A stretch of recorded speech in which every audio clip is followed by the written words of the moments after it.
योगेंद्र यादव जी, व्यवहारिकता तो इसी में नजर आती है कि अगर सरकार भी सकारात्मक है, आप लोग भी सकारात्मक है, और सरकार ने अपनी नीयत तो तभी साफ कर दी थी जब उन्होंने तीनों कृषि कानूनों को रद्द किया था। अब अगर इतनी सकारात्मकता दोनों ही पक्षों की ओर से है तो इस आंदोलन को खत्म करके किसान अपने अपने घर लौटें, और चूंकि एक विस्तृत चर्चा की जरूरत है एमएसपी पर गारंटी कानून, इसे समय दिया जाए।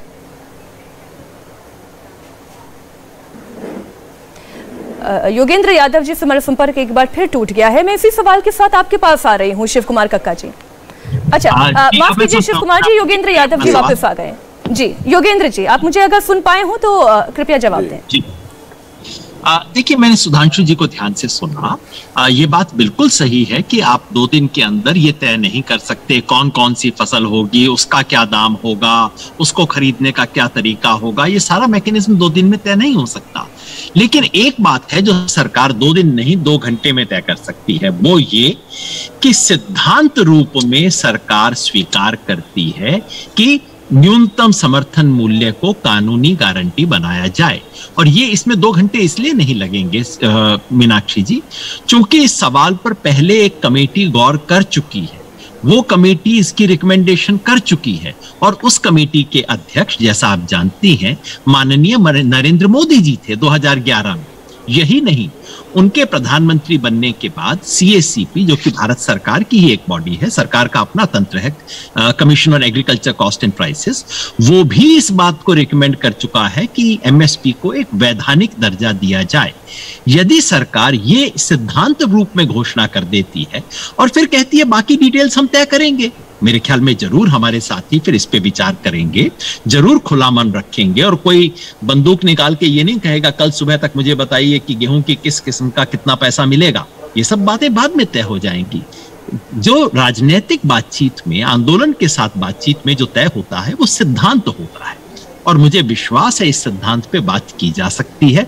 वैसे मैं सुधांशु जी को बताऊं, सुधांशु जी जो आप बातें कह रहे थे ना, कौन कौन सी कमोडिटी, कैसी उसकी क्वालिटी, ये सब बातें भारत सरकार ऑलरेडी तय कर चुकी है। ये सारी डिटेल्स पिछले 50 साल में बहुत नफासत के साथ की जा चुकी हैं।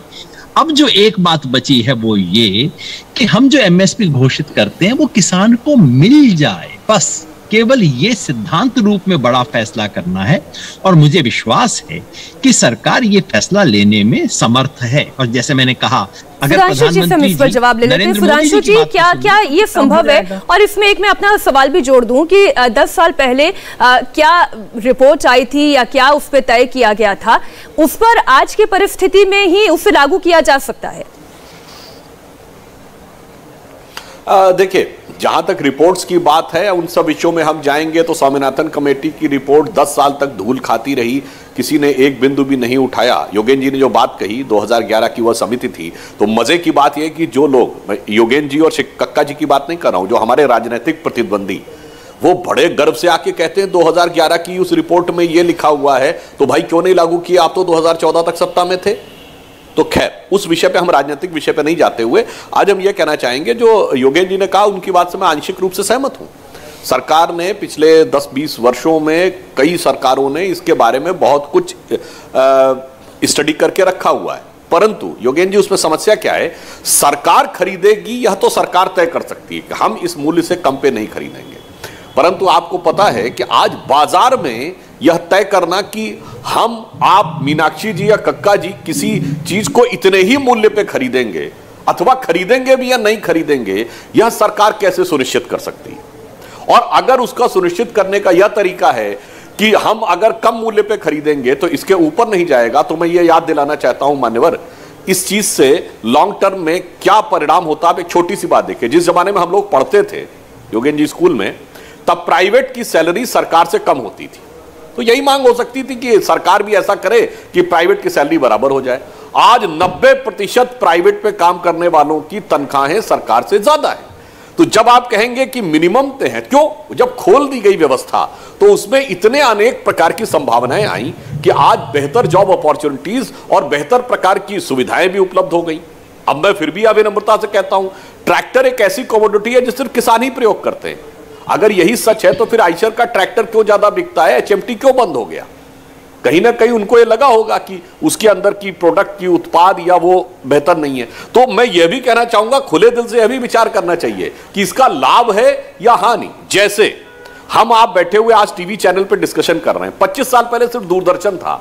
अब आप बताइए, डिबेट की गुणवत्ता और जो आप डिस्कस करना चाहते हैं वो बोलने की क्षमता, सरकार के पक्ष में या प्रतिपक्ष में, मीडिया का खुलापन खुलने के बाद ज्यादा आया, या आप ये कहते हैं कि नहीं साहब वो जो हम चाहते हैं सिर्फ वही खबर दूरदर्शन भी दिखा दे तो हमारा काम हो जाए। इसलिए मैं कह रहा हूं ये बहुत व्यापक विषय है और इस पे खुले मन से यदि हम चर्चा करेंगे तो हम दीर्घकालिक हित किसानों के बेहतर ढंग से साधने में सफल होंगे। इंडिया टीवी हर वक्त हर जगह डाउनलोड करने के लिए सर्च करें India TV news Google play store या ऐप स्टोर पर।